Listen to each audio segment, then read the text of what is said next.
Hello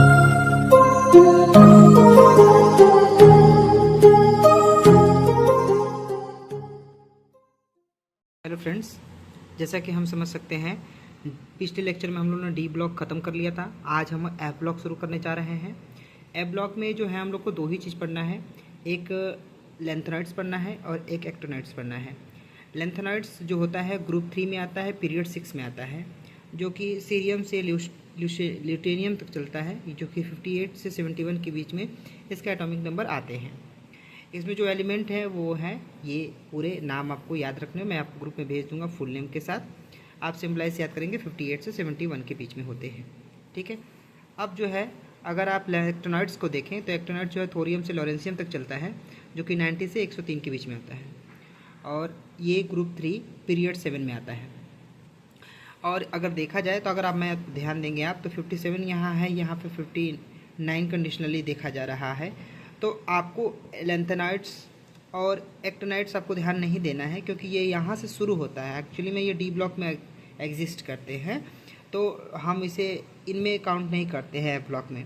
हाँ, यहाँ से काउंट करेंगे 58 से, यहाँ 90 से शुरू करेंगे, तो थोरियम से लोरेंसियम तक करेंगे, सीजियम से ल्यूटेनियम तक और लिस्टीनियम तक काउंट करेंगे। यही हम लोग को काउंट करना है।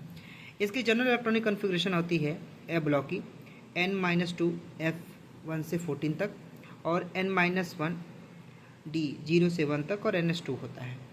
अगर लेंथेनॉइड्स में पाए जाने वाले एलिमेंट्स का अगर हम लोग इलेक्ट्रॉनिक कन्फिग्रेशन करें तो वेरी करता है 4F 5D और 6S में। ये सारे इलेक्ट्रॉनिक कन्फिग्रेशन जो भी चीज़ें इसमें याद करने वाले क्या है, इसमें सीरियम GD है और LU है, क्योंकि डी ब्लॉक में एक एक यानी 5D में एक इलेक्ट्रॉन इसमें भी, एक इलेक्ट्रॉन इसमें भी और एक इलेक्ट्रॉन इसमें भी।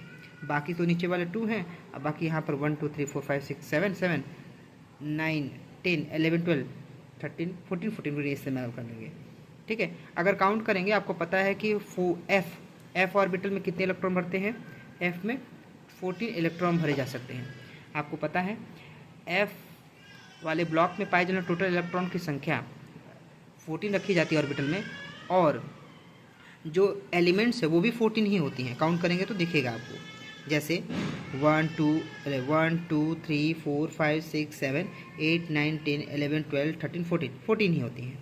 इसी तरह इसका ऑक्सीडेशन नंबर अगर पता किया जा सके तो यहाँ पर देखेंगे कि +2 +3 और +4 अपने आप में वेरी करता है। +2 जो ऑक्सीडेशन नंबर शो करता है वो EU होता है, और YB +2 शो करता है। +3 सभी शो करते हैं, इसलिए LN लिखा है। LN का मतलब होता है लेंथेनॉइड्स, तो लेंथेनॉइड्स में सारे एलिमेंट्स अपने आप +3 शो करते हैं। ये जनरल चीज़ें होती हैं, कॉमन चीज़ है। अब +4 शो करने वाले सीरियम है, PR है, ND है, TB है, DY है, ये अपने आप में +4 शो करते हैं। ठीक है, अगर हम जब एटॉमिक रेडियाई या फिर आयनिक रेडियाई की बात करते हैं तो ध्यान देंगे, अगर हम लोग एफ ब्लॉक में लेंथेनॉइड्स में तो इसका सबसे ज़्यादा होता है, उसके बाद सीरियम का, इस तरह घटते घटते घटते सबसे जो लास्ट में जाएगा तो ल्यूटेशियम तो होगा, तो उसका सबसे कम आयनिक रेडियाई होगा, इन सबके पास सबसे ज़्यादा होगा। जैसे कि ट्रेंड फॉलो करता है, लेफ्ट टू राइट पर डिक्रीज करेगा due to increase in the effective nuclear charge. और या फिर हम लेंथेनॉइड कंट्रैक्शन या पुअर स्क्रीनिंग इफेक्ट के कारण क्या होता है, इसकी आयनिक रेडियाई की साइज़ छोटी होती है, इनकी साइज़ बड़ी होती है।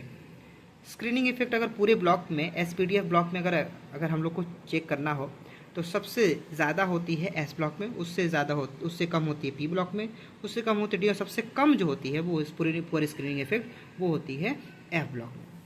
केमिकल रिएक्शन अगर देखा जाए हम लोग को कि F ब्लॉक में जो लेंथेनाइड्स के जो एलिमेंट्स होते हैं वो किससे रिएक्ट करते हैं, तो क्या क्या प्रोडक्ट बना सकते हैं, जिसमें आप देख सकते हैं लेंथेनाइड LN से मैंने रिप्रेजेंट किया है। अगर सल्फर और हीट करते हैं तो अपने आप में सल्फर के साथ कंपाउंड बना लेगा। ऑक्सीजन और हीट करेंगे तो हम लोग को ऑक्साइड्स लेयर बन जाएंगी। एसिड्स के साथ तो हाइड्रोजन फॉर्म करेगा। हैलाइड यानी फ्लोरीन क्लोरीन ब्रोमीन का इस्तेमाल करते हैं तो हैलाइड बना लेगा। नाइट्रोजन और हीट करते हैं तो नाइट्रोजन के साथ कंबाइन कर लेगा। वाटर के साथ करते हैं तो वो बेस बना लेता है, बेसिक नेचर बन जाएगा और हाइड्रोजन गैस लिबरेट करेगा। अगर कार्बन और हीट करेंगे और हीट में टेम्परेचर हम 273 केल्विन रखते हैं तो वो कार्बन के साथ कंपाउंड बना लेगा। तो लेंथेनाइड के जो एलिमेंट्स हैं इन कंडीशन पर ये प्रोडक्ट बनाते हैं, ये आपको याद रखना होगा। ठीक है, अब हम देखते हैं थोड़ा सा जनरल प्रॉपर्टीज़ का। इसमें ऑल जो लेंथेनाइड्स होते हैं वो सिल्वरी वाइट होते हैं। कैसे होते हैं? सिल्वरी वाइट होते हैं, और ये सॉफ्ट मेटल में कंसिडर किए जाते हैं। SM is a steel hard due to be a strong metallic bond, लेकिन एक्सेप्शन है जो एसएम होता है वो अपने आप में क्या है, एक तरीके से हार्ड माना जाता है, और नॉर्मली बाकी सब क्या होते हैं, वो सॉफ्ट मेटल माने जाते हैं। अब अगर देखा जाए तो La जो है लेंथेनियम्स की जो है +3 जो है +3 ऑक्सीडेशन नंबर शो कर रहा है।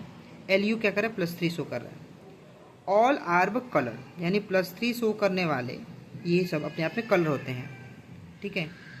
जिसके पास f ऑर्बिटल में कोई भी इलेक्ट्रॉन ना हो वो अपने आप में ये दोनों होंगे, जब अगर ऐसे चार्ज शो करेंगे तब इतने इलेक्ट्रॉन लॉस करके, या फिर पूरी तरह से भरे होंगे तो Yb और Lu होते हैं, ठीक है। ये 14 इलेक्ट्रॉन भरे हों या तो ना भरे हों, तो ऐसे कंडीशन में बाकी सब क्या होते हैं, ऑल आर पैरामैग्नेटिक। इनको छोड़कर ये 1 2 3 4 को छोड़कर बाकी सब क्या होते हैं, पैरामैग्नेटिक होते हैं। नहीं तो ये दोनों कैसे, और मैंने पहले भी डिस्कस किया था, डी ऑर्बिटल जिसका भरा होता है उसको हम लोग डायमैग्नेटिक में नेचर में कंसिडर करते हैं, जैसे मरकरी हो गया, कैडमियम हो गया, जिंक हो गया। तो इसी तरह इनमें भी 14 ऑर्बिटल में इलेक्ट्रॉन एकदम है ही नहीं है, इसमें भरा हुआ है, तो इनको हम लोग डायमैग्नेटिक में कंसिडर करेंगे। बाकी सब क्या होते हैं, पैरामैग्नेटिक होते हैं। अगर हम देखें बेसिसिटी की तो लेंथनाइट्स में अपने आप में डिक्रीजेस होती रहती है लेफ्ट टू राइट जाने पर, due to be decreases in the size घटती जाती है। इसकी वजह से इनकी बेसिसिटी भी क्या होती है, घटती जाती है। तो बेसिसिटी घटती जाएगी, लेफ्ट टू राइट जाएंगे और यहाँ तक, ठीक है। कोई भी हार्डनेस अपने एटॉमिक नंबर पर होती है, जितने ज़्यादा एटॉमिक नंबर होगा उतने ही ज़्यादा क्या होगी, हार्डनेस दिखाएगा। अलॉय जो होती है लेंथनाइट्स में अपने आप में, जब लेंथनाइट्स के जब अलॉय बनाए जाते हैं तो उसे मिक्स्ड मेटल्स भी कहते हैं। क्या कहते हैं, मिक्स्ड मेटल कहते हैं।